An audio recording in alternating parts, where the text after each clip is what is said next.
tracking some dangerous heat. Heat indices above 100. I'll have the full forecast coming up. Right now on News Channel 6 at 4, credit card controversy. Will Augusta leaders reach an agreement on the mayor's monthly expenses?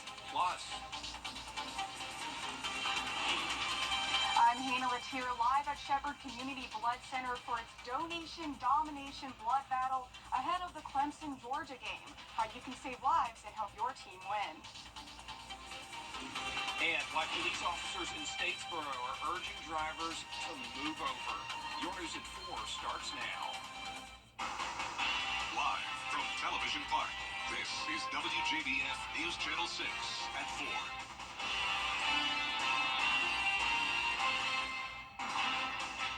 I'm Brad Means. We do thank you for joining us. Jenny is off today, as coverage you can count on begins with Augusta running behind some other Georgia cities, apparently, when it comes to spending on a city credit card.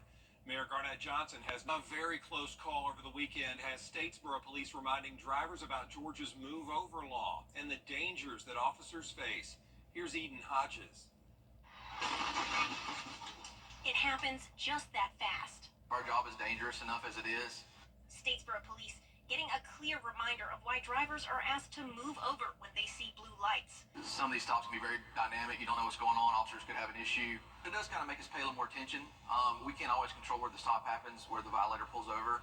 Patrol Captain Andrew Samples tells me it's not something they see every day, but get caught traveling in the lane closest to a traffic stop and you could face a hefty fine and several points on your license. We've had some officers here that have been rear-ended before while traffic stops. Seems people kind of focus at what's going on. They're trying to look and see what's happening, and that takes their attention, and they kind of draw their attention that way. That's where the vehicle kind of moves sometimes. The officer had to be taken to the emergency room after suffering some minor injuries. According to data from the FBI, 27 or more officers have lost their lives just this year because of accidents. 16 of those deaths happened because of a car crash. Samples tells me the roadway dangers come with a job on patrol, but the move-over law can do a lot to make people more aware of their surroundings and save lives. If everybody can kind of pay attention, it'll help everyone. If everyone takes their part and watches out for officers or any kind of utility or anything would be like that, moving over, slowing down, it's going to make a big difference. And if it just saves one life, that's very important. Officials tell me they're hoping that car wasn't totaled in the accident. They tell me they're expecting to pay thousands of dollars worth of repairs. If you don't move over in Georgia, you could face a $500 fine. In South Carolina, it ranges from that $500 fine to jail time. Augusta has an obesity problem. Several studies listing the Garden City among the top 30 towns with the most overweight people in the country. While many may turn to shots and medications to lose weight, a doctor we talked to says those don't work for everybody. He says sometimes obesity comes from hormonal issues, and people just need the right kind of treatment. The weight loss shots only work in a certain percentage of people. Number two, if doesn't have a follow-up and a plan in the future, patients regain the weight. And if you take away the medication, the risk of regaining the weight is extremely high. So I believe that obesity is being mistreated. I think that obesity needs to be seen as a problem, not as a lifestyle choice, but needs to be seen as a problem that is very complex. Dr. Hokome says the first step toward a healthier lifestyle is to come up with a reasonable diet and exercise plan for you. Well, Georgia faces Clemson on the football field this weekend, but the battle is already underway at Shepherd Community Blood Center, the second year of its donation domination event. Hannah Latier live at Shepherd and Evans with a look at how the teams are stacking up so far. Hannah? Yeah, Brad, the Bulldogs dominated in last year's battle, receiving 1,000 more points than the South Carolina Gamecocks. It looks like that may be the same case this year against the Tigers. All week long, when donors come up and roll up their sleeves, they get to vote for either the Bulldogs or the Tigers. Each vote equals 3 points for 3 lives saved. As of yesterday, the Bulldogs have 528 points and the Tigers have 225. After voting, donors get a donation domination t-shirt and a free Chick-fil-A sandwich. Fans think it's nice to have a little friendly competition for a good cause. I love it. It's so nice. I mean, it's definitely a perk, but I love all these shirts, the shirts and everything. This is going to be fantastic. I'm O negative. And so it's just a universal donor, and I just feel like obligated. It's part of what I do, and it makes me feel like I'm a part of this community. It's my duty as a person.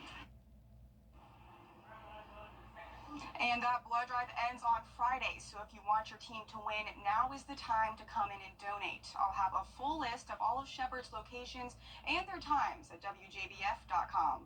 Live in Evans, Hannah Latier, WJBF News Channel 6. The Georgia Bulldogs have unfinished business on their minds as the season gets started. Their lone blemish last season was the SEC championship game loss to Alabama. That kept them out of the playoff. Saturday marking the 66th meeting with Clemson, Georgia winning 43 of those. Hey, Clemson's coach knows this is a big one. I mean, honestly, I wish we played Georgia every year, just because it'd save a lot of money for everybody, especially our fans. These schools are close. There's tradition. They're hard. It's a hard game. I mean, I grew up. I mean, you knew Clemson, Georgia was going to play each other. It was just one of those games that you wanted to watch as a kid. It's good for college football. Clemson Saturday at noon at Mercedes-Benz Stadium in Atlanta. Coverage right here on News Channel 6. Well, parents hoping to get more information about a plan to consolidate schools in Barnwell, but the waiting game for those moms and dads continues. Graham Lee has more. Parents came to the school board meeting for more details on the consolidation plan, but that's not what they got. Well, yeah, it's concerning because we would like to know what they're thinking. The board had several district updates on the agenda, but did not go into detail about the consolidation plan. It came as a surprise to former Williston-Elko school board member Katrina Parker. As a mom, granted my child is only in 10th grade, in 5th grade, but it's going to be a time where she's going to be affected by this decision being made. Just like other parents here, I want to know exactly what I have to look forward to because somebody's going to have to get my child to school, and for the parents that have kids that ride buses, that works. If you work a midnight shift, you're going to have to get that child up in the morning, and somebody's going to have to get your child up, and somebody's going to have to get your child to school. The county's two smallest districts combined 2 years ago, and now the state is planning to merge all schools into one district. We spoke to Superintendent Dr. Chrissy Stapleton after the meeting, and she says the school board continues to work with all departments on the consolidation plan, but more discussions will be needed. Parker says the main concern for her and other parents is fairness across the board. It's just being fair about whatever they decide, making it feasible for all the kids involved, and not just being favorable for one location over the other, one sector of one school versus the other. We want them to be fair, as much as possible. Talks will continue at the board's next meeting on September 24th. The Supreme Court has rejected the Biden administration's appeal to reinstate the president's student loan relief plan. White House staff hoping to defend the Saving on a Valuable Education, or SAVE, plan, recently blocked by the lower courts. The most recent phase of the policy was going to reduce monthly loan payments for millions of people starting last month, but legal challenges delayed all of that. Coming up, what scientists are seeing in the wastewater up in Charlotte, and what it says about the spread of the coronavirus. Get ready for another steamy day tomorrow with heat indices above 100. But how long will this heat dome last? I'll have the answer coming up.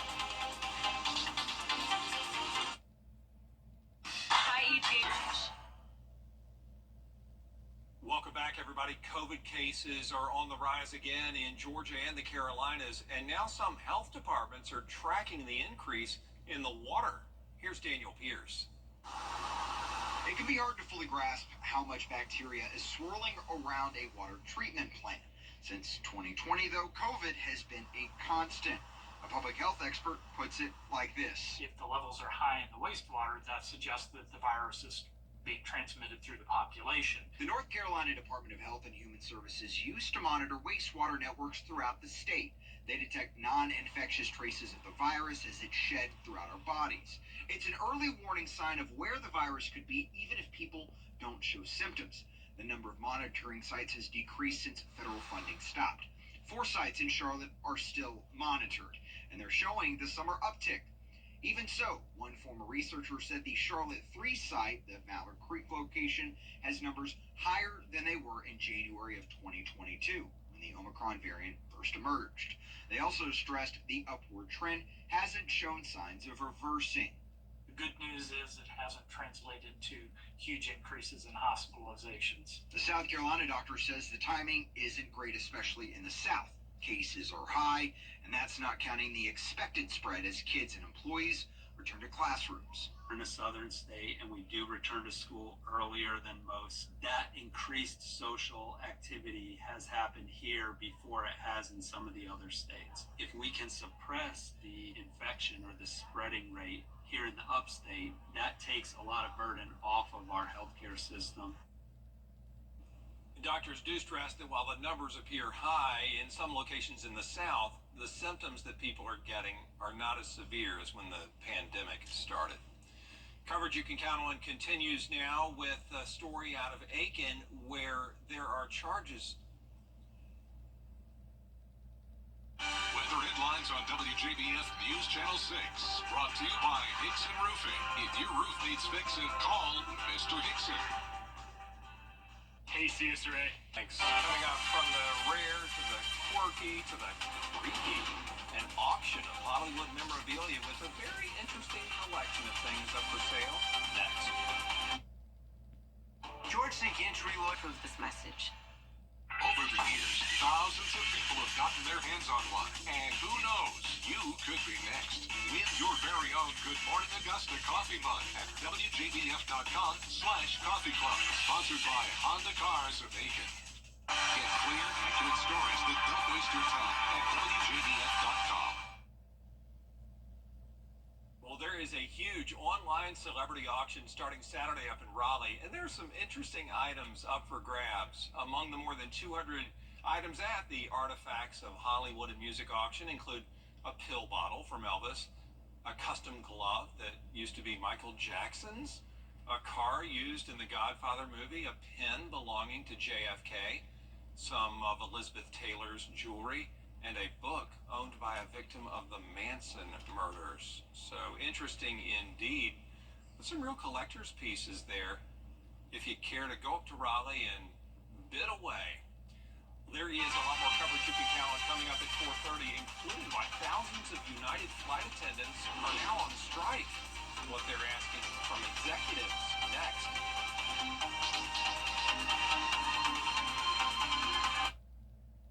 I called Austin Jackson. The settlement that I received was life-changing. All my bills were paid, and I'm doing well.